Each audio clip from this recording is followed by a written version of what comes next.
വെള്ളാപ്പള്ളി മലപ്പുറം ജില്ലയെക്കുറിച്ച് ഒരു പരാമർശം നടത്തി എന്ന് പറഞ്ഞു വലിയ ബഹളം ഉണ്ടായി. അപ്പോൾ വെള്ളാപ്പള്ളി തന്നെ പറഞ്ഞു, ഞാൻ മലപ്പുറം ജില്ലയിലെ മുസ്ലിംസിനെ കുറിച്ചല്ല പറഞ്ഞത്, മുസ്ലിം ലീഗിനെ കുറിച്ചാണ്. മുസ്ലിം ലീഗിനെ വിമർശിക്കാൻ ആർക്കും അധികാരമില്ലേ? മുസ്ലിം ലീഗിനെ വിമർശിച്ചാൽ എങ്ങനെയുള്ളൂ മലപ്പുറത്തെ മുഴുവൻ മുസ്ലിങ്ങളെയാണ് വിമർശിക്കുന്നത് അർത്ഥം വരുന്നത്? ടീച്ചർ വിശ്വസിക്കുന്നുണ്ട് വെള്ളാപ്പള്ളി പറഞ്ഞത് ശരിയാണെന്ന്? ഏത് മുസ്ലിം ലീഗിനെയാണ് പറഞ്ഞത്? അദ്ദേഹം അങ്ങനെയാണ് പറഞ്ഞതെന്ന് പറയുന്നു, പിന്നെ നമ്മൾ ഇതിനെ വിശ്വസിക്കണം? കേട്ടിരുന്നോ? പ്രതികരണം കേട്ടിരുന്നു? ഞാനത് നേരിട്ട് കേട്ടിട്ടില്ല.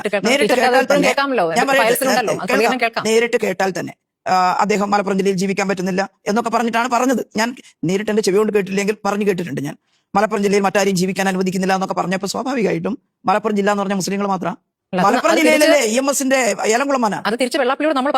അതെ അതെ അതെ.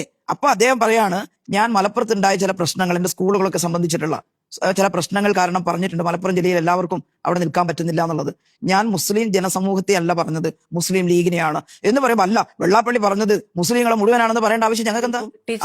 നിഷ്കളങ്കമായി ഇതിനെ കാണാതിരിക്കും. ഒന്നാമത്തെ കാര്യം, നായാടി മുതൽ നസ്രാണി വരെ എന്ന ഒരു ആഹ്വാനം തന്നെയും മുസ്ലിം വിരുദ്ധമാണ്. എന്തുകൊണ്ടാണ് നസ്രാണി വിഭാഗത്തെ കൂടെ ചേർക്കാൻ തീരുമാനിച്ചത്?